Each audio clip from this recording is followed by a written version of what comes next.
আকাশে আল্লাহ আল্লাহ, জমিনে আল্লাহ আল্লাহ। পড়েন পড়েন, প্রথমে আল্লাহ আল্লাহ, শেষেও আল্লাহ আল্লাহ।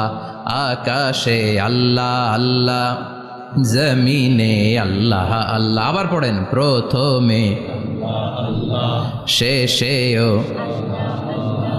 আকাশে আল্লাহ আল্লাহ, জমিনে আল্লাহ আল্লাহ। নিখিল জাহান গাই গুণগান, তারে নামে গাই আমরাও গাহি তাআলা। হামদে বারি তাআলা, হামদে বারি তাআলা, হামদে বারি তাআলা। পড়েন আল্লাহু আকবার। তিনিই প্রথম, তিনিই শেষ, তিনিই প্রকাশ্য, তিনিই গোপন। এজন্য প্রশংসা চলবে একজনের। চিল্লায় বলেন কে? আল্লাহ তোমার প্রশংসার জন্য আমরণ আমরা করতে পারি, তৌফিক দাও। জোরে পড়েন আমিন। সুলতানপুর নুরানিয়া হাফিজিয়া মাদ্রাসা ও এতিমখানার উদ্যোগে আজকের এই প্রোগ্রাম সভাপতিত্ব করছেন আলহাজ শামসুল হক সরকার, অবসরপ্রাপ্ত সরকারি কর্মকর্তা। আসছেন সভাপতি? অসুস্থ, আল্লাহ তুমি সুস্থ করো। আমার আগে কথা বলছিলেন হযরত মাওলানা ইয়াহিয়া মাহমুদ দামাত বারাকাতুহ, প্রতিষ্ঠাতা প্রিন্সিপাল শাইখুল হাদিস জামিয়া দারুল উলুম রামপুরা ঢাকা। সুন্দর বয়ান করছিলেন, আমি খাচ্ছিলাম আর শুনছিলাম। প্রামাণ্য বর্ণনা করছিলেন কিভাবে কিয়ামত হবে, কিভাবে আমরা উঠব হুফাতান অরাতান মুশাতান গোরলা, উলঙ্গ নেকেড। সেদিন আমাদের গায়ে জামা থাকবে? জ্যাকেট থাকবে খালি। কি থাকবে? কিছু থাকবে, জামা থাকবে না, পায়ে জুতা থাকবে না, পেটে খাবার থাকবে না, খালি থাকবে চিৎকার। সেদিন থাকবে কি? মনে হয় কথাগুলো প্রতিদিন এগুলো রিমাইন্ডার দিবেন নিজেকে যে ওই দিনটার মুখোমুখি আমি হতে যাচ্ছি।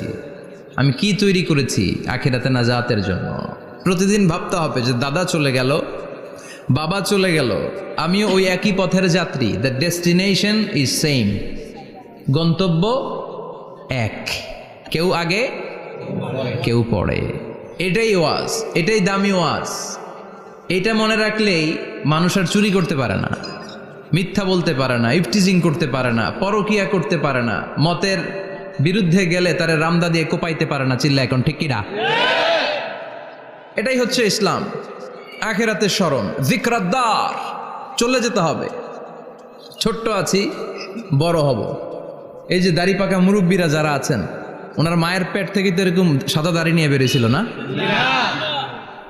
ছোট্ট বাচ্চা হয়ে এসেছিল, ওনারা ওয়া ওয়া করে কেঁদেছে। শৈশব, কৈশোর, যৌবন, প্রৌঢ়ত্ব, বার্ধক্য, বয়সের ভার, চুল আর দাড়ির শুভ্রতা।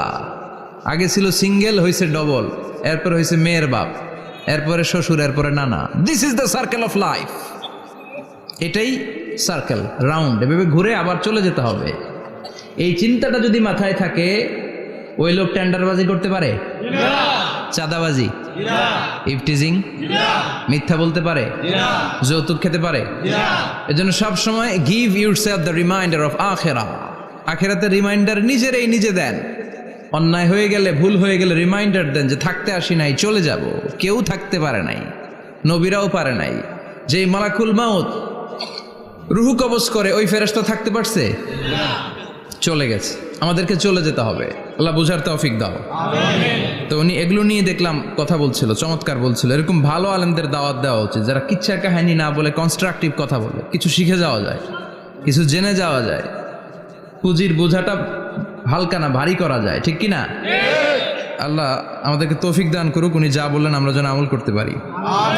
আরো অনেকে কথা বলেছেন, যারাই বলেছেন নিঃসন্দেহে কোরআন থেকে বলেছেন। আমরা চাই এই কোরআনের কথা ছড়িয়ে পড়ুক শহর, গ্রাম, বন্দর, বিশ্বের আনাচে কানাচে, সব জায়গায়। রাজি আছেন তো? কোরআন দিয়ে দেশ চলুক আমরা চাই না? কোরআন দিয়ে সমাজ চলুক আমরা চাই না? কোরআনের ভেতরে সব সমস্যার সমাধান দিয়েছে কে? আল্লাহ। সমাধান চাও যদি জীবনে মরণে, ফিরে যাও খুঁজে নাও, চোখ রাখো কোরআনে। পড়েন সবাই, সমাধান ফিরে যাও খুঁজে নাও, চোখ রাখো কোরআনে। If you want the solution this দুনিয়া এন্ড আখিরা, go back, have a look to the holy কোরআনে। ঠিক কিনা?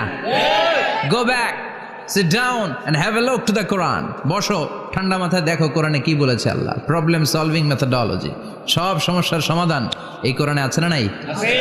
এই কোরআনের মাজলিসে আজকে আসতে বসতে পেরে খুশি না বেজার? কম না বেশি? আসুন আমরা আল্লাহর দরবারে শুকরিয়া জানাই আর পড়ি আলহামদুলিল্লাহ। প্রাণটা খুলে পড়েন আলহামদুলিল্লাহ। আল্লাহর একটা ডাক দেন, বলেন ইয়া আল্লাহ। আরো জোরে পড়েন ইয়া আল্লাহ। আল্লাহ তুমি কবুল করো।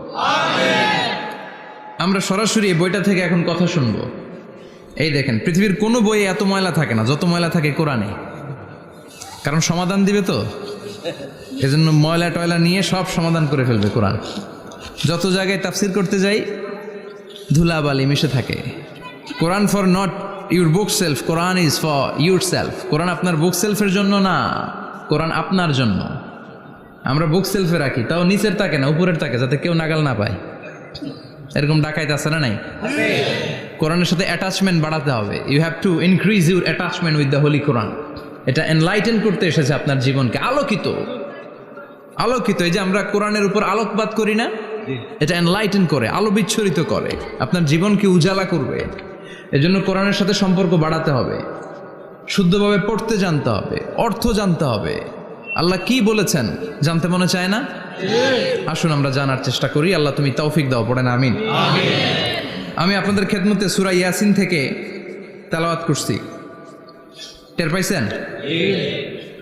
ইয়াসিন মুখস্থ আছে কার কার? আর উঠবে না হাত? মাশাআল্লাহ। অর্ধেক মুখস্থ আছে কার দেখি?